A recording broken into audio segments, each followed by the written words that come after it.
from Ella is that she wants to know how many inmates will benefit from this decision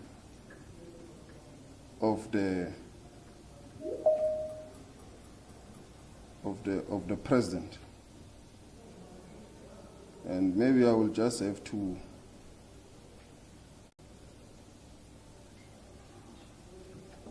go straight to firstly the question raised by Karen.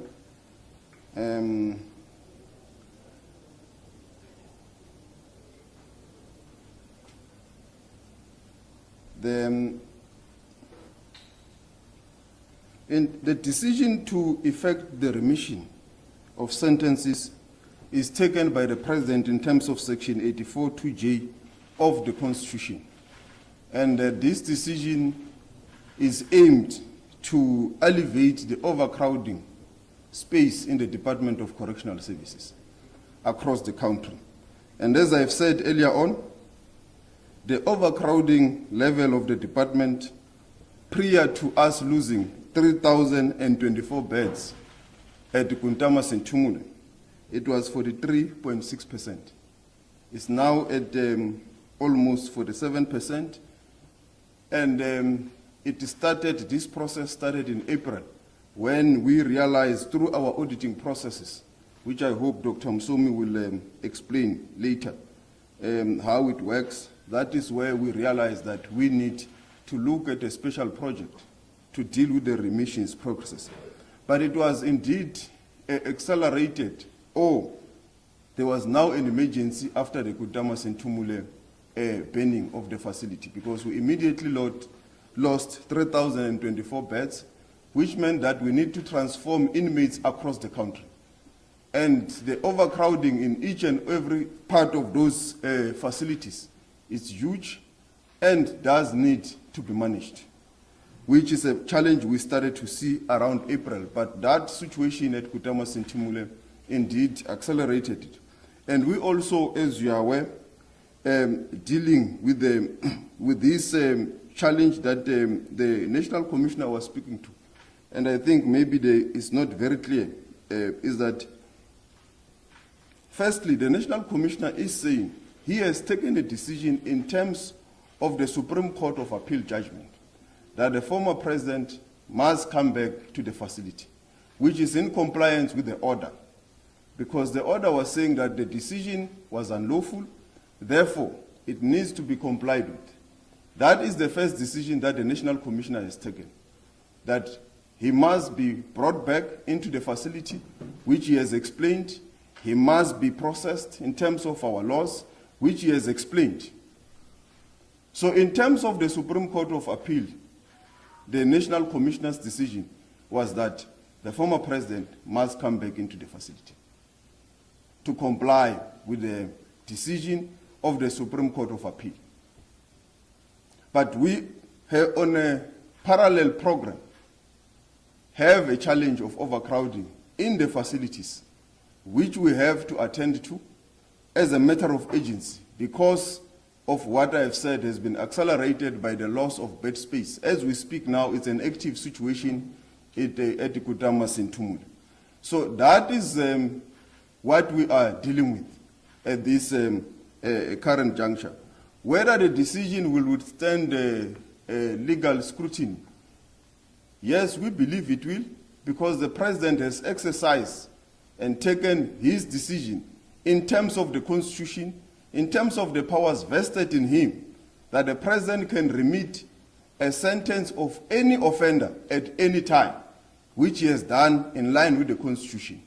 And the president's decision is to remit sentence offenders across the country. It is not a specific decision about former President Zuma. It's about all the offenders across the country. Crispin, the number is 9,351. Is that correct, Doctor?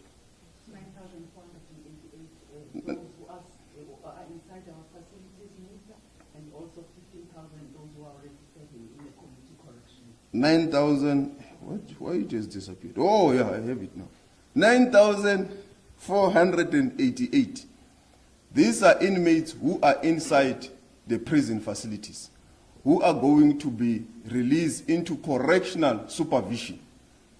And that is why when you ask, when I said that obviously former President Zuma will also benefit from the decision to be released to that correctional supervision.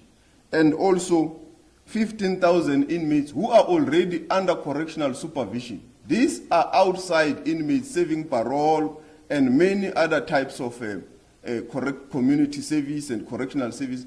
These are also going to benefit from this decision of the special remission by the president. So we believe that the first issue that the president is obviously concerned about is the respect of the rule of law. And the president believes that the rule of law has been served in this matter, and that the inmates were inside or they were under correctional supervision as inmates of correctional services and serving a sentence. When you want to speak about the case of former President Zuma, he has also served a particular term. He has also this morning been duly processed in terms of the decision of the National Commissioner to comply with the Supreme Court of Appeal judgment to ensure that the law is respected, because the president holds the law in high regard. He has got a responsibility in terms of the Constitution to protect the Constitution of the Republic of South Africa.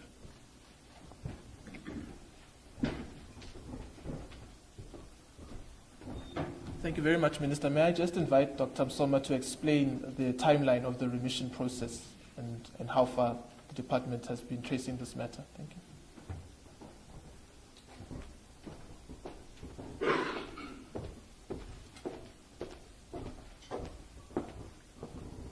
Thank you very much, Crispin. Well, in terms of the time frame, we start our process of releasing offenders, parolees, and those serving under community corrections from the date of announcement of the special remission, which is today. And this is a process that is going to be staggered in terms of releasing from the vulnerable groups up to those who are actually in our facility who are not categorized as vulnerable groups. When we talk about vulnerable groups, we are specifically referring to women or females in our facilities, the elderly, or those who are more than 65 years old in our facilities, those who are pregnant in our facilities, and also those who are living with disabilities. But I must also indicate, as the Minister and the National Commissioner indicated, that there are exclusions in terms of the criteria. We release these based on the fact that they qualify according to the criteria that has been set. So therefore, this is a process that is going to be managed by the JCPS cluster. You'll recall that the Minister and the National Commissioner indicated certain processes that will have to be followed. For example, the SAPS will make sure that they take fingerprints and DNA samples to the offenders who will be released from our facilities to ensure that we keep our communities safe and also ensure that there are no further charges or further crimes that these ones have committed. And we'll also use what we call relapse prevention plans in order to assess the level of risk. And lastly, we'll also make sure that there's a representation from the victims of crimes before these offenders are also released. So this is a process that is going to be managed within a period of 10 months, starting from today. And we also have coordinators in different regions and centers who will also ensure this process is managed efficiently and effectively. Thank you. Can you just say, Dr. Msoma, when did the department start working on this? Well, thank you, Crispin. Well, I must indicate that this is not the process that we started yesterday.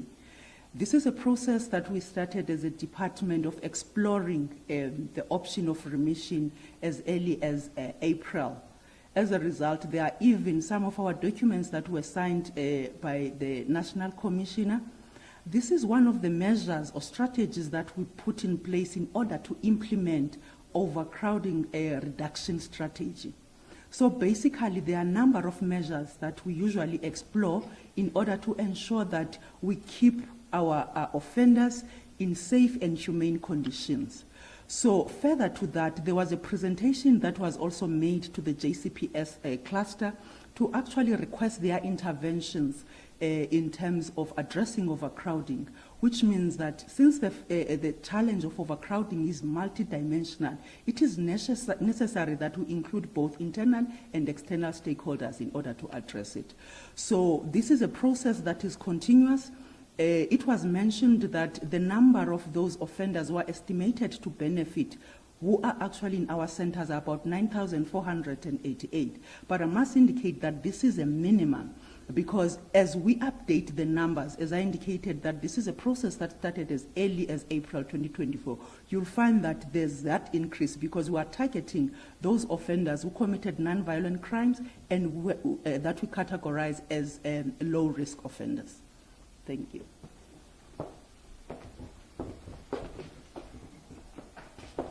Okay, so this is the last round of questions that we will take. We'll start here with Bernadette, and then we'll end with Ms. Mon. Natcom, you'll also be on standby to take some other questions. I see, maybe let's also take the questions on the Teams platform. We have questions from Newsroom Africa and Aldrin and Priya. Okay, in that order. Sure. Bernadette from Eyewitness News. I just want to understand, so what I'm hearing is that talks about this remission system kind of started in April. What I'd like to know is how many people have actually benefited so far from the remission system. First of all, I'm not clear on whether it's starting today. Starting today. It's starting today. Why is it starting today, on the day when you need to make an announcement about the former president? And then my second question is, in terms of the SCA's ruling, what they said is that, what they said is that potentially, if so empowered, the commissioner, could make a decision that the time the former president had spent on medical parole, albeit unlawful, would count as time served. In terms of that decision, has the commissioner taken a decision that that time he spent should not contribute or should not be considered? Because that was my understanding of the SCA's ruling. I don't know if I'm being clear with that. That's fine.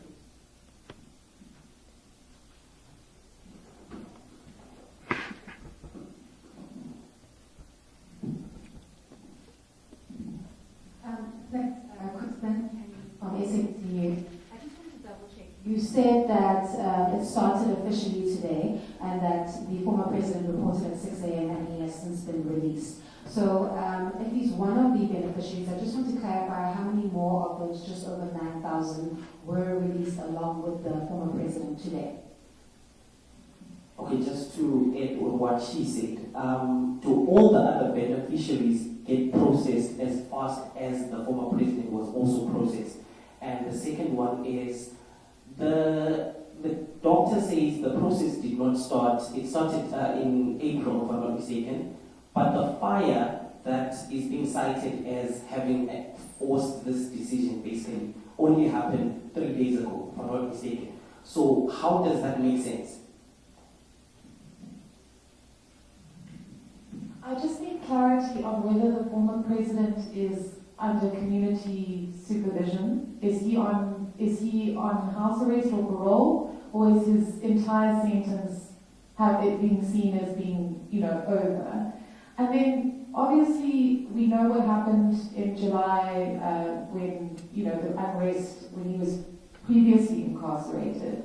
There may be criticism that this is a sort of desperate elastoplast decision by you to prevent violence and unrest that may ensue if he is incarcerated for a longer period of time, like the 55 days that the DA advocated for.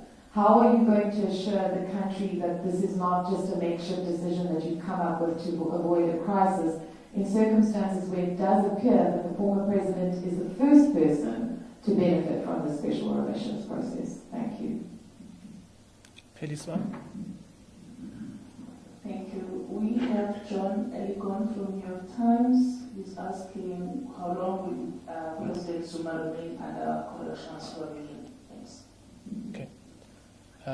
I see. Then let's take Frenny Rabkin, Aldrin St-Pierre, and then Junior, can you advise Newsroom is also on the platform? Okay. And Newsroom, and then the National Commissioner, and then Dr. Msoma, and then the Minister will respond. Frenny Rabkin.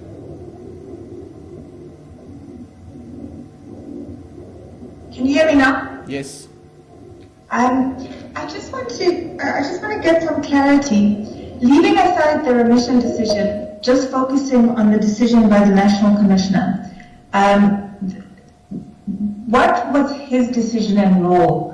Was his decision that the law required the former president to return and serve out a certain portion of his sentence behind bars, or that the law allowed the commissioner to immediately consider a parole application?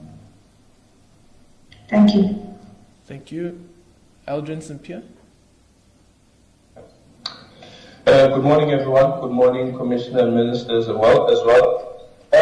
The decision on the remission starting today, when was that decision taken to say that the remission is going to start today? And is it fair to conclude, as Karen Mon has indicated, that former President Jacob Zuma is the first beneficiary of this decision? And then the last one is, how did the Commissioner deal with the interpretation of the SCA ruling that as he is taking his decision or considering his decision on whether former President Jacob Zuma should come back to prison to serve his term, that former President Jacob Zuma must actually have been in prison while the consideration is being taken? Thank you. Okay. Newsroom Africa.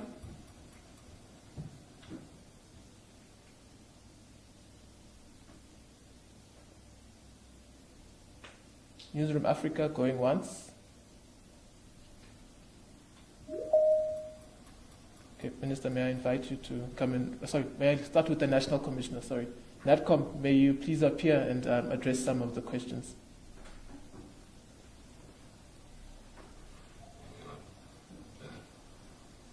Okay, thank you, Crispin. Let me indicate that the sound is not very clear from some of the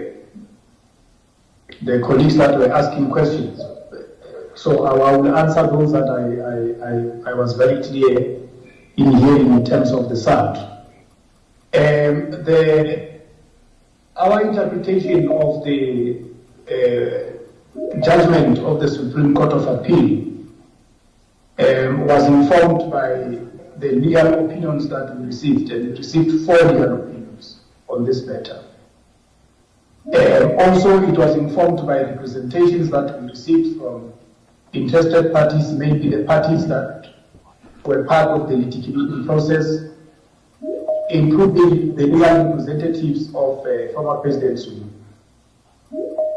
To put it in a very simple way, the Supreme Court of Appeal indicated that the former president should come back to Escort Correctional Facility to be admitted. And that is exactly what happened. That is the decision that I took as the National Commission. He became active in the correctional system. As he became active, the processes that were outlined by the minister, further explained by Dr. Msoma, were already in motion. And as Dr. Msoma did elaborate, this process started in April. I approved the technical work on this process as the National Commission on the 2nd of May 2023. That was the first submission that I approved for the technical team to look at the impact of a remission process in addressing overcrowding problems in the correctional system. The team did its work up to a point where we submitted to the highest authority through the hand of the minister, and the highest authority being the president of the country, approving yesterday. The process had started in April, as on the 25th of April, as Dr. Musoma explained. Now, in terms of the first category, as Dr. Musoma explained, that category will be processed from today. The process is ongoing. By the end of by close of business today, we'll be able to provide statistics. There is a list already. Other offenders are going through in a manner that former President Zuma went through the process.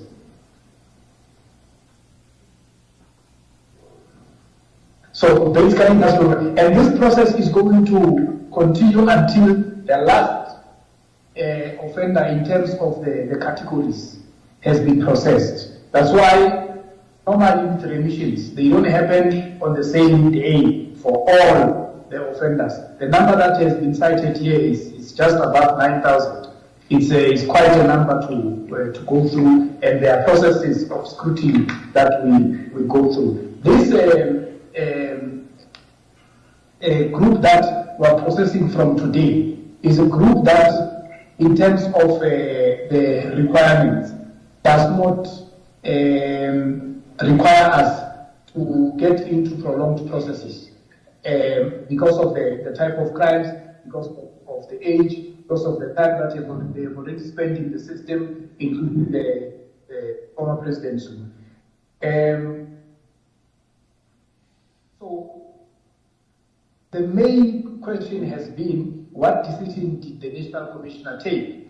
The National Commissioner took the decision to comply with the Supreme Court of Appeal judgment and brought the former president back into the system. As I indicated, he arrived at 6 o'clock.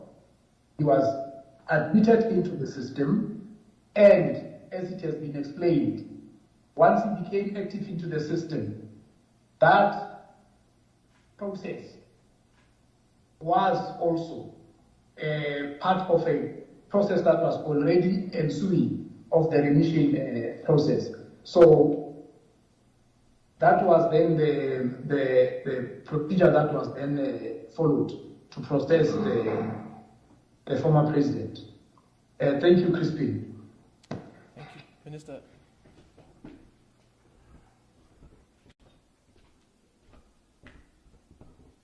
I think there is a question whether the fact that there was riot and that there is a consideration that the riots may reoccur on the basis of the decision of the National Commissioner, was that taken into account? Or whether will it be fair to suggest that that was what informed the decision? Firstly is that myself nor the President did not interfere with the decision of the National Commissioner. We allowed the National Commissioner to seek legal opinions, to consult the parties, to read the representations without any interference. We also allowed him to inform us of his decision, which he did. He informed me yesterday about his decision, about the former president, that his decision is what he has explained here, that he is complying with the Supreme Court of Appeal judgment, the judgment that states that the former president must come back into the facility. The decision to release him was unlawful, and therefore he must be brought back. So the National Commissioner did inform me about that decision. And in that process, as I've said, already the process of remission had already started in April to look into the overcrowding facilities and also the situation that we currently have, which I've said is active. And you are saying, how does this make sense? This is how it makes sense. We currently have, by count last night, we had taken out more than 500 inmates from Makhado correctional facilities. We currently have standing here more than 2,000 inmates sitting in a warehouse in a very cold environment with no amenities or anything as they used to have. These inmates are taken every day on a day-by-day basis. From Tuesday, we have transported on a daily basis about 300 or so to various facilities across the country. And these inmates, when we transport them, we take them, to give you an example, to Mataji Correctional Facility. The Mataji Correctional Facility itself, where we're taking, for example, 300 inmates to that facility, is already overcrowded. We take another 300 to Babatin, for example. Babatin, as we speak, is overcrowded. We take another 500 or so to Polokwane. That Polokwane facility is already overcrowded. We are still going to take these 2,000 that is in Makhado to all the facilities across the country. So it is an emergency, that situation we are having in Makhado. So it does need an intervention of a special remission so that other inmates of low-risk offenders who are left with 12 months or 6 months or so in our facilities are taken out so that we allow these ones who are coming into those facilities to be taken in as a matter of urgency. Because, as I'm saying, it's an active situation that we are currently dealing with there. And there is no basis for us to interfere with the court decisions with regards to former President Zuma.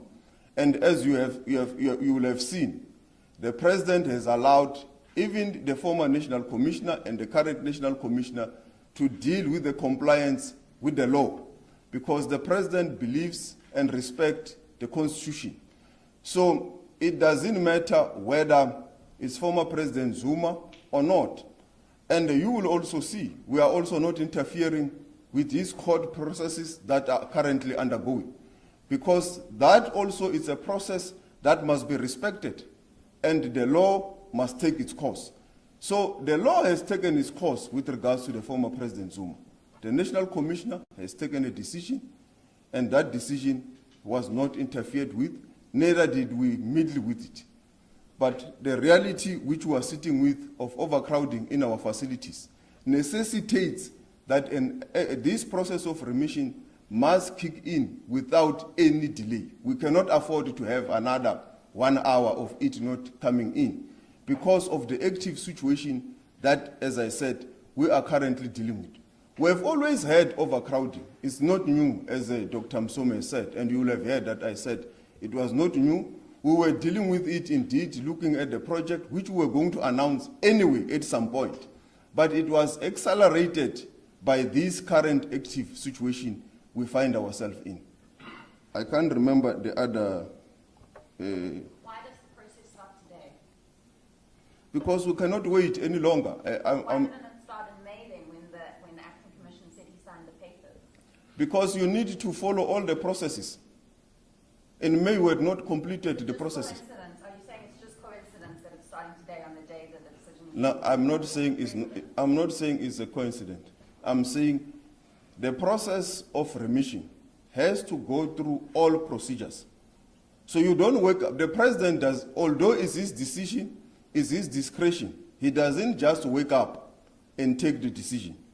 It must be processed. He must be able to be explained that these are issues and this is the situation. So the situation we have now is compounded by the Makhado situation, which we had to intervene without delay. But the process of remissions, and I hope Dr. Msomi can be able to give the timelines up until they are able to see that is when it started. It has just been compounded by the Makhado situation. It could no longer wait any longer because of that situation. So it has to start today. I don't know if there's any other question that we did not answer. Just to clarify, the former president is the first person to benefit from it. Yeah, I think that one is the national commissioner who can answer, because he's in that facility, and Dr. Msomi. And is he going to be under house arrest? Or is he... Yeah, so that is also Dr. Msomi for them to respond to. What happens, as I've explained earlier, is that those who benefit from the system, firstly, depending on the level of sentence, they then move to the correctional supervision processes. But there could be those that may be released altogether and so forth, depending on the sentencing. So that's why Dr. Msomi and the National Commissioner becomes the relevant people to then explain that particular procedure. Thank you. Sorry, the last one is, what time did he leave? You told us he arrived at 6 a.m. What time did he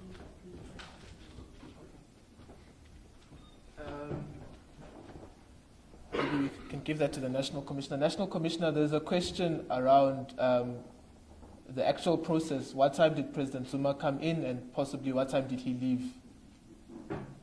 If you can take that, please. And I think, colleagues, then that would conclude our press conference. I think we have exhausted all the relevant questions that can be exhausted on this. Over to you, Netcom.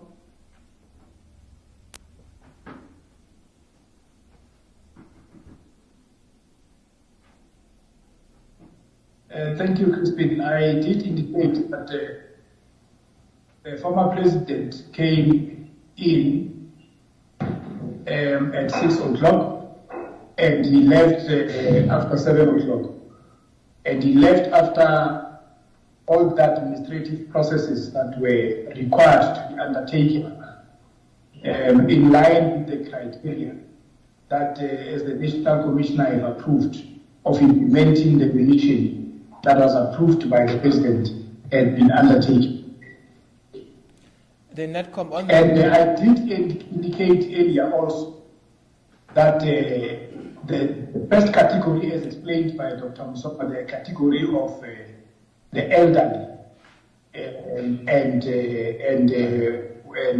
vulnerable groups, including pregnant women, is going to be processed for the day. At the end of the day, we will then provide the statistics as to how many have been processed. Thank you, Crispin. Thank you, Netcom. That's the clarity that we needed.